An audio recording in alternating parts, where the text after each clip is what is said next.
વડોદરા શહેરના નવલખી મેદાનમાં 100 જેટલા પોલીસકર્મીઓ અને અધિકારીઓની હાજરીમાં ચેકિંગ હાથ ધરવામાં આવ્યું। અવાવરૂ જગ્યા ઉપર ચેકિંગ કરાયું। ટોર્ચ વડે અંધારાવાળી જગ્યા હોય ત્યાં પણ ચેકિંગ કરવામાં આવ્યું। અહીં વડોદરા શહેરના જોઈન્ટ પોલીસ કમિશનર ડોક્ટર લીના પાટીલ સહિતના પોલીસના ઉચ્ચ અધિકારીઓ સાથે ક્રાઇમ બ્રાન્ચના અધિકારીઓ, સર્વેલન્સની ટીમ, ડિસ્ટાફના અધિકારીઓ, ડિસ્ટાફના કર્મચારીઓ, તમામ પોલીસ કર્મચારીઓને સાથે રાખીને નવલખી મેદાનમાં અલગ અલગ ટીમ બનાવીને ચેકિંગ હાથ ધરવામાં આવ્યું। ટુ વ્હીલર પસાર થતી હોય તો વાહનોનું પણ ચેકિંગ કરવામાં આવ્યું। સાથે બ્રેથ એનાલાઇઝર વડે પણ ચેકિંગ કરવામાં આવ્યું। અસામાજિક તત્વો પર અંકુશ રાખી શકાય, કોઈપણ અનિચ્છનીય બનાવ ન બને, નવલખી મેદાન અને તેની આસપાસ તેને ધ્યાનમાં રાખતા વિશેષ ચેકિંગ પોલીસ દ્વારા હાથ ધરવામાં આવ્યું હતું। હાલમાં જ આપણે જાણીએ છીએ એક ઘટના ઘટી નવલખી મેદાન ખાતે કે જ્યાં પોલીસકર્મી દ્વારા જ ફરજ પર ન હતા તેમ છતાંય દાદાગીરી કરવામાં આવી। એક મહિલા મિત્ર સાથે બેઠેલા યુવકને માર માર્યો અને ત્યારબાદ તેની એક્ટિવા પણ સળગાવી નાખી।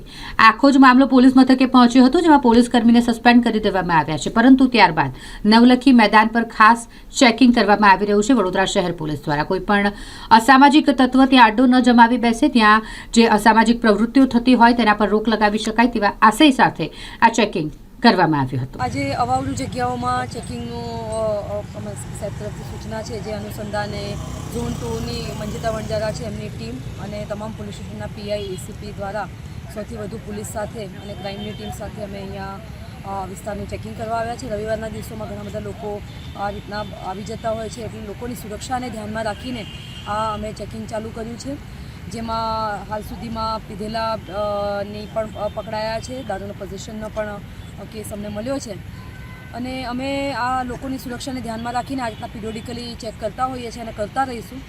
હાલમાં અમે આ નવલખી ગ્રાઉન્ડ વિસ્તારમાં ચેકિંગ માટે આવ્યા છીએ અને જે અવાવરૂ વિસ્તારો છે, અંધારાવાળા વિસ્તારો છે, ત્યાં પોલીસ ટોર્ચ સાથે જઈને અને બ્રેથ એનાલાઇઝર સાથે જઈને ચેક કરી રહી છે। અહીં આગળ નવલખીમાં કંઈક એવું મળ્યું છે, કોઈ પીધેલી હાલતમાં હોય?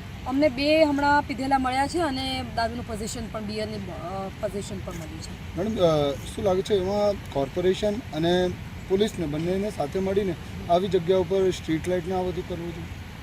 સ્ટ્રીટ લાઇટની પણ વ્યવસ્થા હોવી જોઈએ, ઇલ્યુમિનેશન પણ આગળની તરફ છે, પરંતુ આ ઘણું મોટું ગ્રાઉન્ડ છે એટલે એને ધ્યાનમાં રાખીને હાલમાં અત્યારે જે આ મંડપનું થઈ રહ્યું છે એના લીધે પણ લાઇટિંગની વ્યવસ્થા છે, છતાં પણ આ અવાવરૂ જગ્યા છે અને આવી જગ્યાઓ ઉપર લોકો એકલા રૂકલા આવીને બેસે એ સેફ નથી, એટલા માટે અમે અવેરનેસ પણ કરી રહ્યા છીએ અને સાથે લોકોની સેફટીને ધ્યાનમાં રાખીને ચેકિંગ પણ કરી રહ્યા છીએ અને અસામાજિક તત્વો અહીંયા આવીને જો કોઈ આ પ્રકારની પ્રવૃત્તિઓ કરતા હોય તો એના ઉપર પણ કંટ્રોલ રહે એ માટે આ અત્યારે ચેકિંગની કામગીરી ચાલી રહી છે।